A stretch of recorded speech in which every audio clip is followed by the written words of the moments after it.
Hello friends, welcome to my YouTube channel. आज हम जानेंगे लॉ ऑफ अट्रैक्शन के नियम और लॉ ऑफ अट्रैक्शन क्या है। लॉ मतलब नियम, अट्रैक्शन का मतलब है आकर्षण, मतलब आकर्षण का नियम। जो चीज़ हमारे जीवन में नहीं है उसे हमारे जीवन में कैसे आकर्षित किया जाए, इसी का नाम है लॉ ऑफ अट्रैक्शन। इसके क्या नियम है उससे जानने से पहले मैं कीर्ति जैन, भक्तामन healer, ho'oponopono healer and reiki grand master. अगर मेरा वीडियो पसंद आए तो लाइक एंड सब्सक्राइब जरूर कीजिएगा। तो सबसे पहला नियम है लॉ ऑफ अट्रैक्शन का, everything in the universe it has energy. मतलब जो कुछ भी इस ब्रह्मांड में है वह एनर्जी ही है। आप और मैं भी एनर्जी है। Living thing and non living thing, सब कुछ एनर्जी है। पहला नियम। सेकंड नियम, दूसरा नियम है पूरे यूनिवर्स में एक ही एनर्जी है और वो है कांस्टेंट।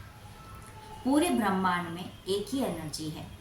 जैसे कि हमने अपने पुराणों में सुना है कि कण कण में भगवान है।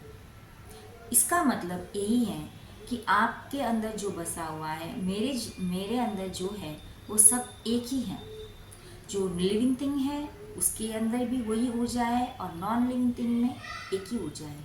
पूरे ब्रह्मांड में एक ही ऊर्जा है, वो कांस्टेंट है।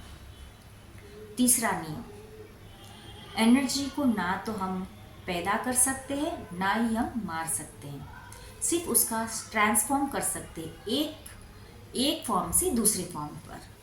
जैसे कि फॉर एग्जांपल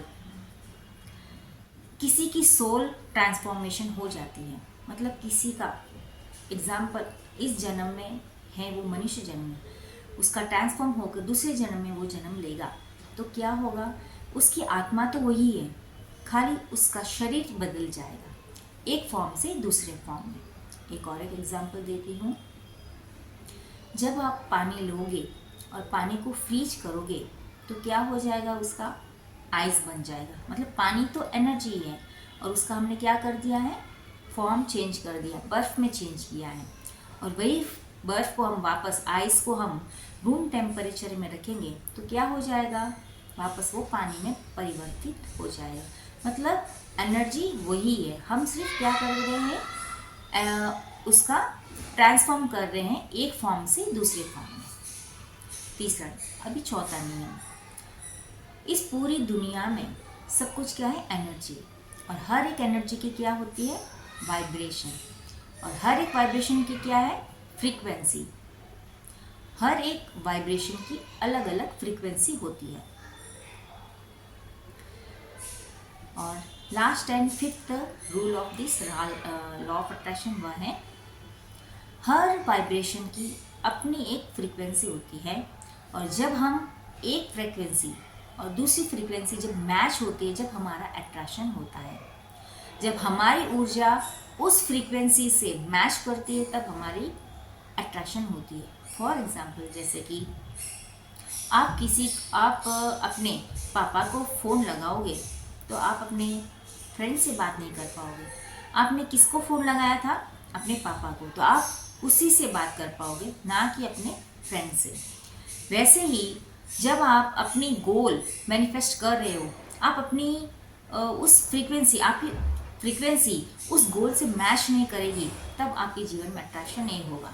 फॉर एग्ज़ाम्पल, जैसे कि आपको मैनिफेस्ट करना है 10 lakh, 10 lakhs for a year, पर आपकी वाइब्रेशन, आपकी फ्रीक्वेंसी उस 10 लाख से मैच नहीं खा रही है तो अट्रैक्शन होगा, नहीं होगा। तो आपको अट्रैक्शन करने के लिए आपकी फ्रीक्वेंसी को भी उस हायर फ्रीक्वेंसी से मैच करना है, तभी वो अट्रैक्शन होगा। तो ये 5 नियम है लॉ ऑफ अट्रैक्शन के, इसे ज़रूर फॉलो करना चाहिए। और समझकर जब हम अपनी फ्रीक्वेंसी को हम हाई करेंगे तो anything is possible in our life. हम वो सब कुछ पा सकते हैं हम अपनी अट्रैक्शन से। तो कैसे हम अपनी फ्रीक्वेंसी को बढ़ाएं, कैसे हम हाई रखें, उसके लिए हमें फॉलो करने पड़ते हैं सिंपल स्टेप्स। वह है हमें हर वक्त पॉजिटिव रहना चाहिए, हमें ग्रैटिट्यूड मोड में रहना चाहिए। हम जितना ग्रैटिट्यूड करेंगे ऑटोमेटिकली जब हम किसी को धन्यवाद देते हैं तो हमारी फीलिंग कैसी होती है, थैंक यू। हम थैंक यू के मोड में रहते हैं, मतलब हमने कुछ खुशी मिली है, हमने अगर किसी ने हमको गिफ्ट भी देते तो हम क्या बोलते हैं, थैंक यू। तब हम क्या फील होती है, हमें खुशी महसूस होती है। तो हमें हर वक्त ग्रैटिट्यूड के मोड में रहना चाहिए, मतलब धन्यवाद। हम हर एक चीज़ के लिए धन्यवाद जब करेंगे तो हमें अपनी फ्रीक्वेंसी हमें इम्प्रूव करने में हमें मदद मिलती है। हम हाई मोड में रहते हैं, हाई एनर्जी के मोड में रहते हैं। और हर वक्त खुश रहिए, सबके लिए अच्छा रहिए, अच्छा बोलिए, तब आप अच्छी फ्रीक्वेंसी को हर टाइम अट्रैक्ट करोगे। तो ज़रूर इस 2 टिप्स को आप ज़रूर फॉलो कीजिए। वापस हम मिलते हैं, अलग एक लॉ ऑफ अट्रैक्शन की वीडियो में आपके लिए लेके आऊँगी। तब तक के लिए आप खुश रहिए, हैप्पी रहिए एंड